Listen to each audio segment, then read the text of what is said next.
Check, check, check, check. It's your boy Vince Jr. in the building.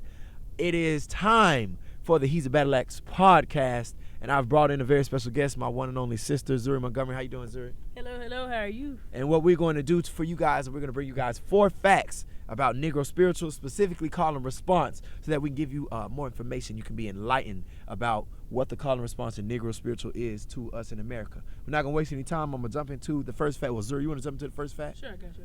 So, according to NegroSpirituals.com, spirituals came from corn ditties, which were sung at camp meetings and bush meetings. Now, keep in mind, they were sung at these camp meetings and bush meetings because African Americans were not allowed to have instruments or praise in a regular church setting. So after a church setting that they were allowed to attend, they would get up, meet together secretly, do these corn ditties, put together these little strings of words, strings of verses that they heard, and that was the precursor for spirituals. Fact number 2. According to NegroSpirituals.org, the ring shout, which is a part of the corn ditty, is where the call and response Negro spiritual was originated. Oh, yeah. So after the meetings, correct, they get together, they sing these corn ditties. In the ring shout, the slaves would get together in a circle.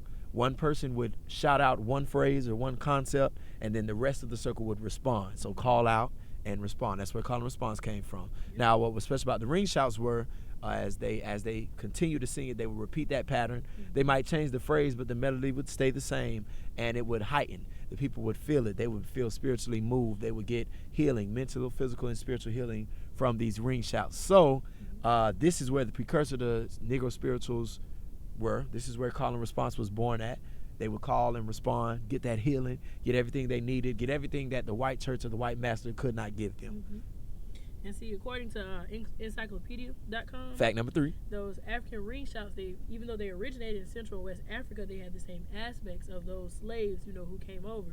They would sit in a circle in the counterclockwise way, and, one would call out to the group would respond, and that tempo, like you said, it would quicken naturally because they would be feeling it for that whatever healing or whatever they needed from that moment.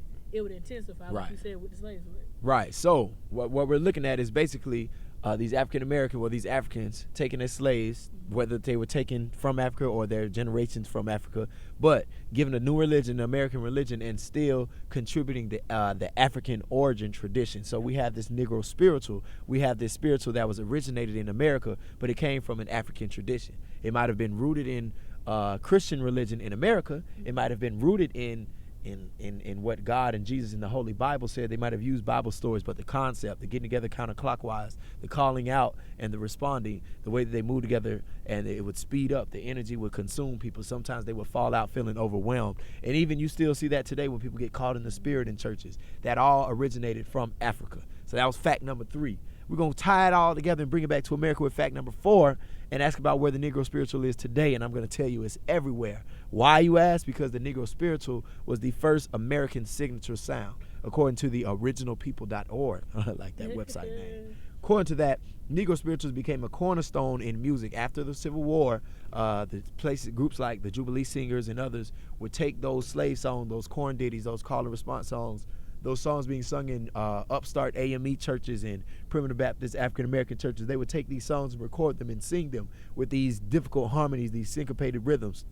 From the Negro spiritual, it led to blues and the jazz and R&B, and then we know where that comes from. From blues and jazz and R&B, it led to the 50s and the 40s the 40s and the 50s with soul and rock and even pop music. And then from there, it was a rap, disco, and out of disco came hip hop, your regular rap, neo soul. We still have all these different implications. So those are our 4 facts. But we want to leave y'all with a little surprise. We've been talking about Negro spirituals and all that, and there's no reason in us giving it to you without giving a little music, a little example of what it sounds like, because there's still some Negro spiritual call and response implications today. And so me and my sister going to do that for you. Go ahead and get us started.